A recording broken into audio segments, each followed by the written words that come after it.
అందరికీ నమస్కారం అండి. సో తక్కువ టైంలో హెల్తీగా టేస్టీగా లంచ్ బాక్స్ ప్రిపరేషన్ చూపిస్తాను. సో తక్కువ టైంలో చేసుకోవాలంటే ఈ విధంగా చేసుకోండి. పాలకూరతో బిర్యానీ.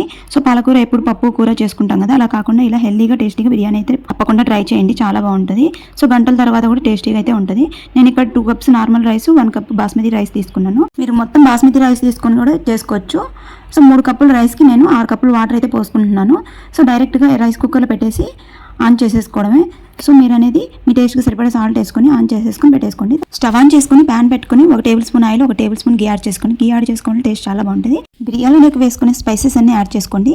బిర్యానీ ఆకు, చెక్క, లవంగాలు, అనాస పువ్వు ఇవన్నీ వేసుకొని 2 పచ్చిమిర్చి చిలకలు కట్ చేసి వేసుకోండి. తర్వాత పాలకూరనంతా క్లీన్ చేసుకొని ముక్కలుగా చిన్నగా కట్ చేసుకొని ఇందులోకి వేసేసుకోండి. మీరు ఇప్పుడు వేసుకునే టైంలో మీరు ఇందులోకి మీల్ మేకర్ వెజిటేబుల్స్ కూడా వేసుకోవచ్చు. తర్వాత కొద్దిగా చిన్నగా కట్ చేసుకున్న కొత్తిమీర కూడా వేసేసుకొని బాగా ఒకసారి కలిపేసుకొని కొంచెం దగ్గర పడే వరకు వేయించుకోండి. ఇది వేయించుకున్న తర్వాత 1 or 2 table spoons biryani masala అనేది వేసుకోండి. తర్వాత మీ టేస్ట్కి సరిపడా కారం వేసుకోండి.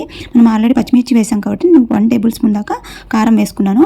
కారం పచ్చివాసన పోయే వరకు వేయించుకొని మనము కుక్ చేసుకుంటున్న ఈ రైస్లోకి ఈ మిశ్రమాన్ని అంతా వేసి బాగా కలిపేసి మూత పెట్టి మళ్ళీ రైస్ కుక్ చేసుకోవడమే. అంతా ఒకసారి కలిపితే నార్మల్గా కుక్ అయిపోతుంది.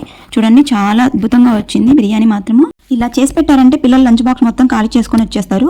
సో ఎప్పుడు చేసినా పర్ఫెక్ట్గా వస్తుంది. అండ్ ఈ విధంగా అంతా కుక్ అయిపోయిన తర్వాత కింద నుంచి అంతా ఒకసారి బాగా కలిపేసి లంచ్ బాక్స్లకి పెట్టించేసేయడమే. ఇది రైతాతో కానీ చాలా బాగుంటుంది. ఇంకేమీ రెసిపీస్ అవసరం లేదు. సో వీడియో నచ్చితే లైక్ చేయండి, షేర్ చేయండి, సబ్స్క్రైబ్ చేసి సపోర్ట్ చేయండి. మీరు కూడా తప్పకుండా ట్రై చేయండి. మీకు ఎలా వచ్చిందో కమెంట్ సెక్షన్లో షేర్ చేసుకోండి. ఇలాంటి మరిన్ని హెల్తీ రెసిపీస్ కోసం మా ఛానల్ని తప్పకుండా ఫాలో చేసి సబ్స్క్రైబ్ చేసుకోండి. Thank you for watching. మరో రెసిపీతో కలుసుకుందాం.